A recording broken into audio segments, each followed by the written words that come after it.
It's the Black Real Estate Dialogue. Tune in, tune in, tune in, tune in.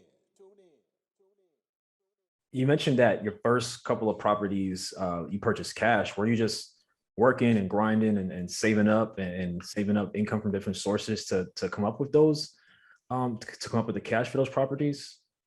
Right. So the first one, yes, that was a strategy. Like I bought the first property cash, $23,000. The second, third, fourth, fifth came from me actually using wholesaling. So I was learning the wholesale strategy model, and I actually got into wholesaling by accident. Another one of my dad's advices, without a bunch of details, he said, I'm like, man, I can't find any houses. He's like, man, you don't see all these abandoned houses around here? Why don't you just look up the phone numbers and call the people that hold them and see if they want to sell it, right?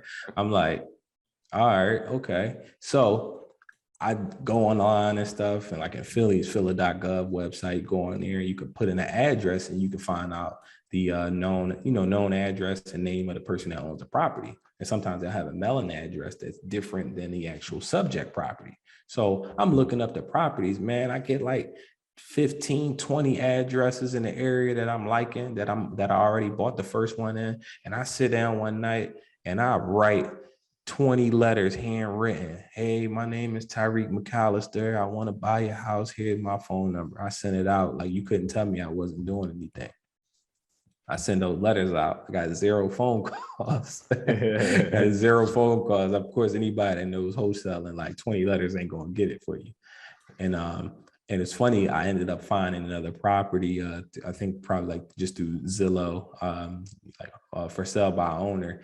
And then someone actually called me from one of the letters. Hey, I got your letter. Yeah, I'm interested in selling. And I'm like, oh yeah, no, I'm cool. I already bought one. Click.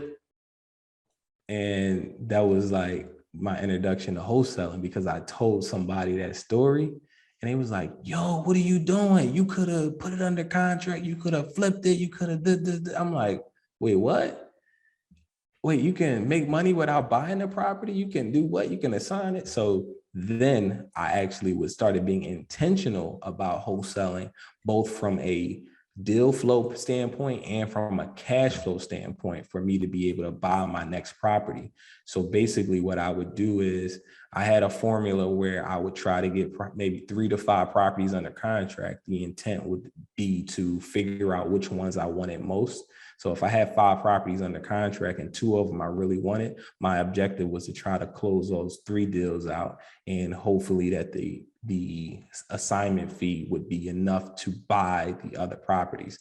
And that worked out pretty well for me to be able to acquire over 5 properties in a short period of time using the wholesale fees. That's genius. I don't think I've heard that strategy before. So you mentioned you just try to get a couple properties under contract and try to calculate it in a way where the assignment fee for one of them would pay for the other 2. What was it like trying to balance all that? Like, were the closing times, and like, did you structure the contracts in a way where you'd be able to do it? You'd hopefully be able to execute that? Yeah, for sure. We try to, of course, the name of the game in wholesaling is to get it sold as quickly as possible. So understanding that, I knew that I had to have buyers lined up.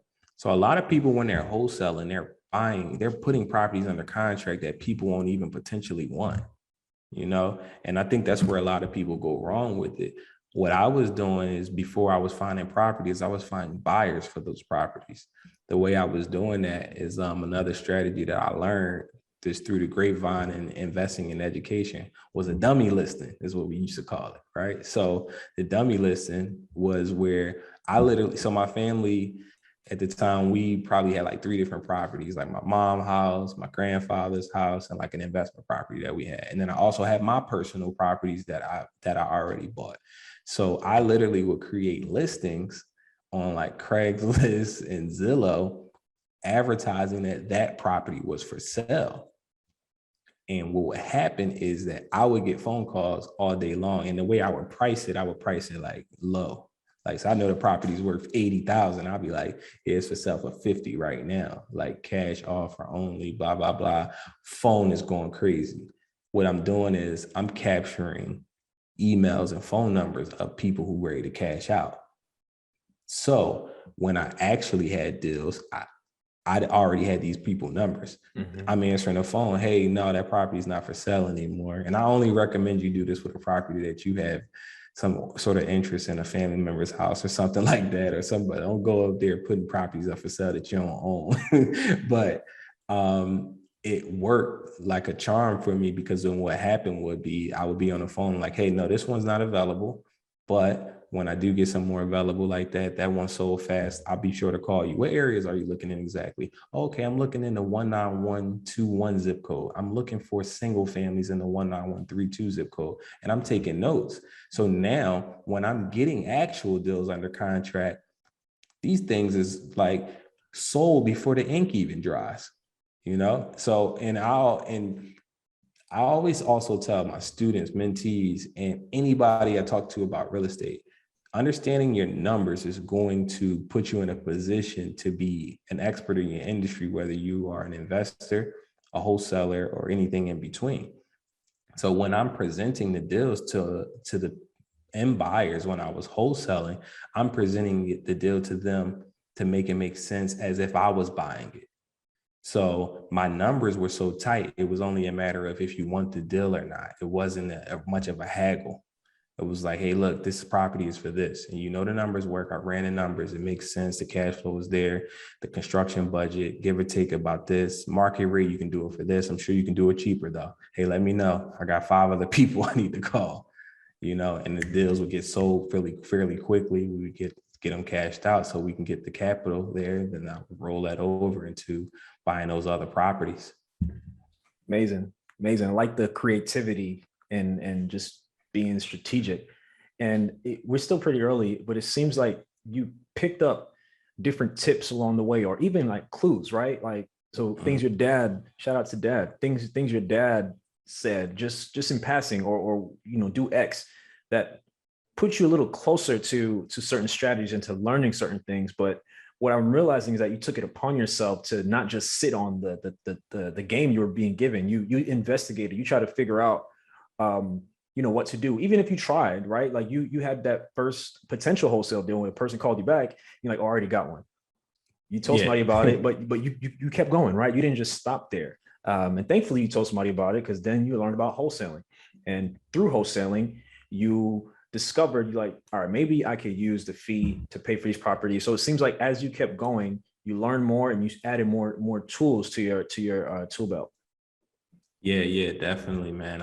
I'm a big executor on information, because that stuff has an expiration date. I mean, I've also, you know, I'm sure others can relate as well, have gotten information and sat on it, and then eventually get around to it, and you're like, oh yeah, that doesn't work anymore, you know. So I pride myself in, when I learn something, executing on it, because that's where the lesson is. You know, the lesson is in the execution, because once you execute on it, you're going to be able to troubleshoot issues along the way. You know, a great person to mentor is someone that's actually attempting to do something that they want to do, because you can work. I can always work with someone doing something the wrong way, that them not doing anything at all. You know, it's a lot easier, you know. So I try to practice what I preach, you know. So definitely. So something else you mentioned is, you know, you bought these properties cash, but you eventually came up on some game that helped you to learn how to scale faster. Can you talk to us about what it is you learned, and just what that turning point was? You're like, wait, I'm going too slow at this. Like, I can do this at a faster pace. Tell us more about that. I learned the infamous BRRRR strategy. So literally, another conversation in passing with an individual who was already investing in real estate. They were talking about just buy the property and then you buy it and you can just cash it out. You can pull equity and you can buy another one. I'm like, wait, what are you talking about? And so I started doing research on it, and I went to YouTube University, and I have attributed my knowledge of the BRRRR strategy to a YouTube video, and the rest went like haywire from there.